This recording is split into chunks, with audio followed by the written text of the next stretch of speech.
Today, you will see this everywhere when people say, I am only human. They are talking about the limitations of being human. They are not talking about the possibilities of being human, isn't it? If we are the most intelligent species on the planet, if we are the most capable species on the planet, should we be talking about our possibilities or should we be talking about our limitations? You are the sum total of all of the choices that you've made up until now. And anything about yourself or your life that you don't like or isn't working or is mobilizing you is to be looked at in terms of, can I grow? Rather than, why did I do it, or isn't this wrong? I don't like what I've done. I don't like the fact that I can't do this well or I can't do that well. So I will list these things in my own repertoire, and then I will be constantly trying to repair those deficiencies, always assuming that I'm deficient, that there's something wrong with me, and I'm trying to fix it. And when you do that, you spend your whole life doing that. But in order to be the winner you were born to be, you must plan to win, you've got to prepare to win, and you must expect to win. And if you don't plan to win, and if you don't prepare to win, then you have no legitimate reason for expecting to win. The way that we think about ourselves determines the policies that we embrace, the laws that we agree to live and abide under. Those are all based upon our story. So all of a sudden you see the battle for our story is front and center. I mean, what could be more important than that right now? So when we talk about that battle, there's a battle for who we are and the way that we think about ourselves. You are creators who have come into this environment for the details that it evokes from you. But you are God force who insists upon alignment with the energy of your source. And it is our knowing that as you move forward from this day, never again will you feel negative emotion without blessing the importance of it. Because in the negative emotion is the indication that you are setting forth for this universe expansion. And instead of feeling a continuing of negative emotion, you're going to flip. You're going to take the bounce. You're going to feel the solution that your problem has pointed.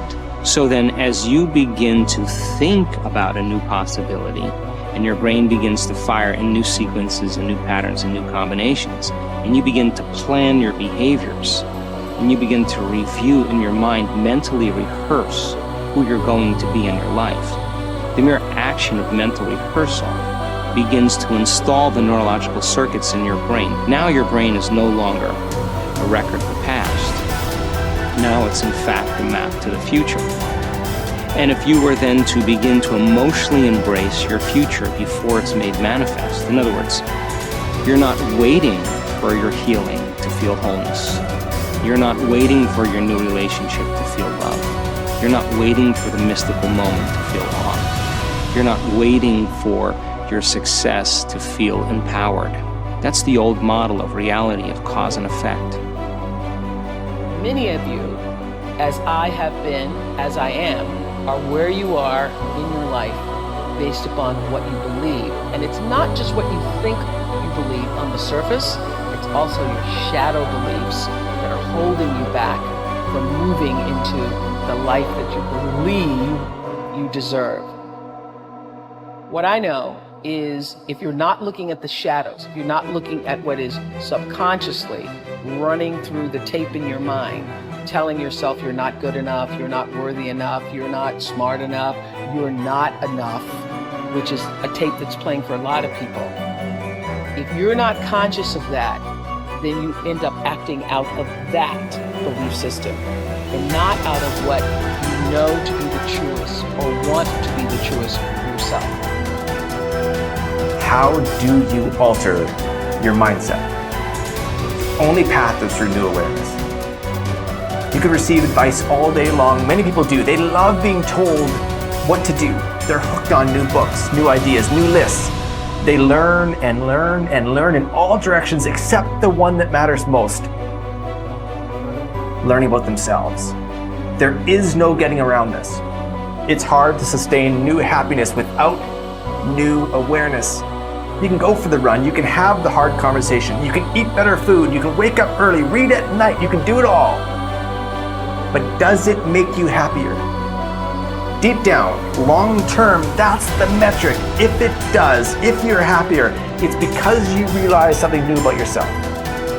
The change was you. You recognized why your new habits shifted your outlook. It was about challenging your old mindset. We started with this idea that now was the time.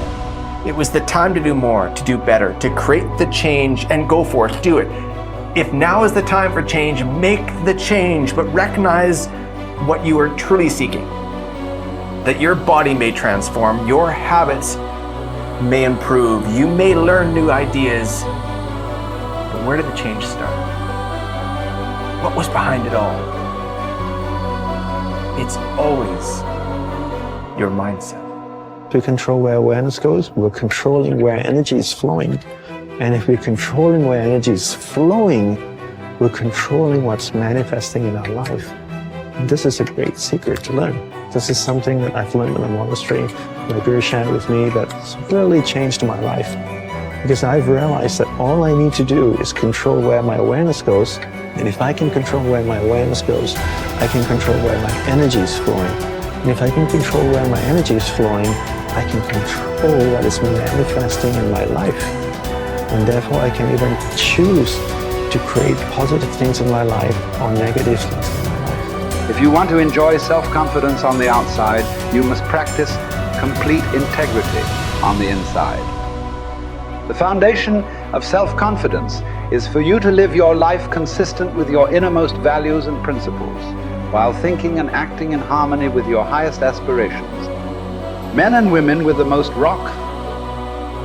solid self-confidence are those who are absolutely clear about what it is they believe to be right and good and worthwhile, and who live their lives consistent with these values. Everything they do or say is an expression of their innermost convictions. Your whole world can fall down around you, but as long as you know that you are doing the right thing, you will have a deep inner sense of calm that will manifest itself in an attitude of confidence and self. In an attitude of confidence and self-assurance in any situation. You will have many ups and downs in life. But what is most important is that you remain true to yourself. Your true values are only expressed in your actions, in what you do. You can tell what you truly believe by observing what you do in any situation in which you have to make a choice, especially when you are under stress and pulled in two directions at once, with opposing demands or responsibilities. This is when your true values are revealed. The action that you take in any given situation will tell you which of your values is uppermost or whether you have any values at all. It is not what you say, hope, wish, or intend, but only what you do that counts. Your choices of the actions you take tell you unerringly who you really are. You can develop within yourself a superb set of values by acting as though you already had those values. You can develop integrity and courage and compassion and confidence by behaving as though you already had these qualities. The more you act the part, especially when you demonstrate these qualities under stress or when you feel like doing or saying something else, the more rapidly these qualities become a permanent part of your mental makeup. The more you practice good values, the more rapidly you become a truly superior person. The keys to developing the unshakable self-confidence that will make everything else possible for you are self-control, self-mastery, and self-discipline. Self-confidence can come directly by behaving in a self-confident manner, but more often it comes indirectly by doing and saying the things and practicing the behaviors that lead to self-confidence. The most important self-development behavior is living consistently with your highest values at every opportunity. Appreciate how special you are. There will never be anyone exactly like you. You are given special gifts and talents to share with the world. And even though everybody has special gifts and talents, nobody will use theirs quite the same way you do. You have a way of being in the world and a perspective that's unique to you. You are the only one who thinks your thoughts the way you think them. You have created your own unique reality and are living your life according to your own unique path. You are the only you that will ever be. You're kind of a big deal.